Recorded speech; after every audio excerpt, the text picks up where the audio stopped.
Hello everyone. In the last part 1, we discussed about resolution of forces by using the parallelogram law, right? So, we derived by using the parallelogram, so we derived the resultant in between the two forces P and Q. So, these two forces are having the same magnitude and as well as the direction by using the adjacent sides of the parallelogram, right.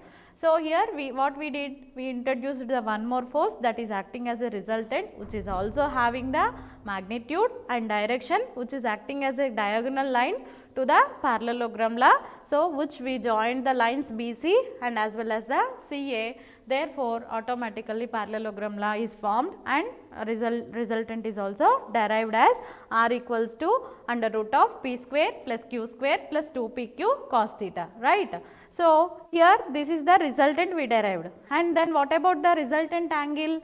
Here in this case the resultant angle alpha, which is represented as alpha tan alpha equals to, from this triangle CAD I have taken the lines the adjacent and opposite sides, that is CD divided by AD. So, based on this we will get the values. So, what we learned in the part 1, so that is Q sin theta divided by P plus Q cos theta, right. So, therefore, we will write like alpha equals to tan inverse of Q sin theta divided by P plus Q cos theta. So, now we derived whenever the two forces are acting with the different magnitudes and directions, then we represented the resultant. Now, in this class I want to discuss about the different cases. So, here I have taken 4 cases. One is whenever the two forces are equal. So, here one is P is acting, one is Q is acting. Now, I am taking these two forces magnitude is equal. Let us say 7 kilonewtons or 7 kilonewtons, or let us take P and P here also. Now, what is the resultant? So, from this case 1 I can take here two forces are equals like P and P, okay. So, instead of Q I have taken P again. So, therefore, what will happen here, this is the P and this is the P. Now, what is the value of resultant? We all know that based on the parallelogram law. So, the resultant R equals to, here what we have taken, under root of P square plus Q square plus 2PQ into cos theta, right. So, now substitute the same value in the two places. Therefore, what will happen, R equals to P square plus 2P into P cos theta. So, again 2P square plus 2P square, common one element. Therefore, R equals to, we will get under root of 2P square into what we will get, 1 plus cos theta, right. So, how we will write the 1 plus cos theta value in case of trigonometry? Let us remind about trigonometry. So, here R equals to under root of 2P square into, I want to write this 1 plus cos theta as the trigonometry, 2 cos square theta by 2. So, 2 will get cancelled here, 2 square P square. Then outside we can write 2P into cos theta by 2. So, this is the resultant value. Then what about the resultant angle alpha? So, alpha is here, alpha equals to tan inverse of, we can take directly P instead of Q cos sin theta, I will take the P sin theta divided by P plus P. So, again P will be common, 1 plus cos theta. So, right. So, from this equation P will get cancelled, alpha equals to again. So, alpha is the value, what will write? So, alpha equals to sin theta. So, in trigonometry again we will write the sin theta as sin theta by 2 and cos theta by 2. So, write like that. So, tan inverse of 2 sin theta by 2 into cos theta by 2, that divided by again 1 plus cos theta, which we have written it here, 2 cos square theta by 2. So, from this 2 will get cancelled, cos square theta by 2 into cos theta by 2 will get cancelled, sin by cos, again alpha equals to tan inverse of under tan theta by 2. Here sin by cos we will call tan. So, again tan will get cancelled, inverse. So, alpha equals to theta by 2. So, always which will bisects, here alpha both are same. Whenever the two forces are equal, we are applying on the any body.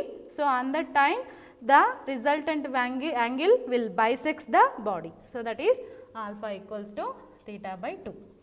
This is the case 1.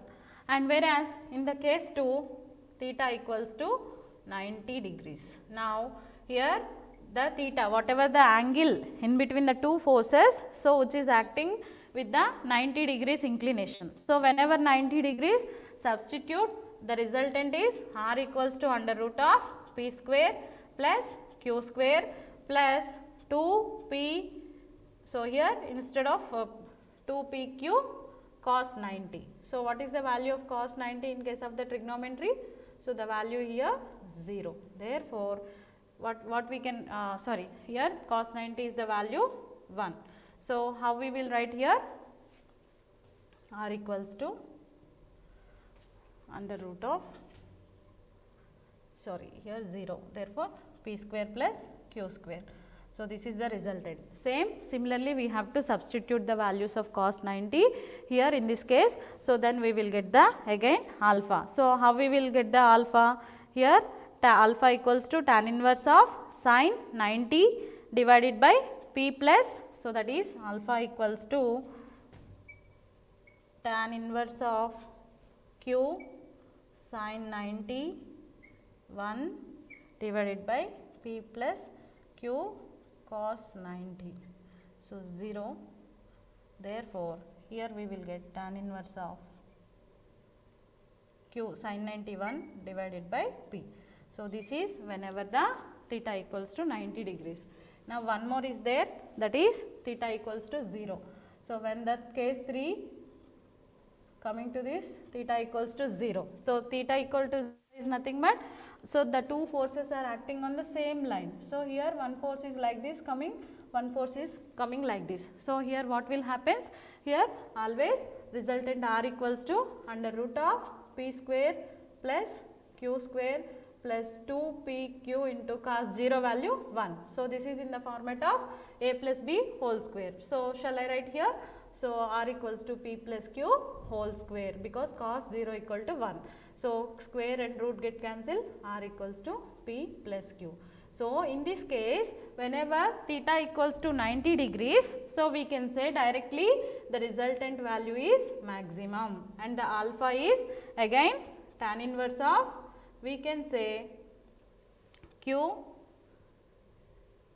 sin 0 divided by p plus q cos 0. So, infinity here. So, and last thing 180. So, what will happen whenever theta equals to, in the case 180 degrees. So, on that time cos 180 equals to, we will take minus 1, right.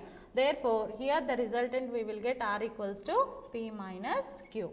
So, these are the different types of cases we can apply. So, on the system of forces, here under the coplanar forces. So, here these are the collinear forces, that means which are acting from the same point and also concurrent same point and same plane.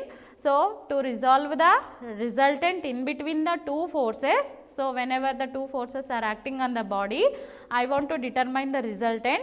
So, based on the parallelogram law we can determine. So, therefore, r equals to under root of p square plus q square plus 2pq cos theta, and also result alpha is tan inverse of q sin theta divided by p plus q cos theta. So, here whenever we derived the equation like r and alpha, so that means resultant and resultant angle, on that time we can apply the different types of forces. So, first case two forces are equal, p and q with the same magnitude, and second case whenever theta is acting in the right angle triangle, so that means theta equals to 90 degrees, and whenever the theta equals to 0, that means two equal and opposite forces and theta equals to 180 degrees. So, 180 degrees is, this is the same point, one force is going like this, one force is going like this, therefore, the angle is 180 degrees. Okay.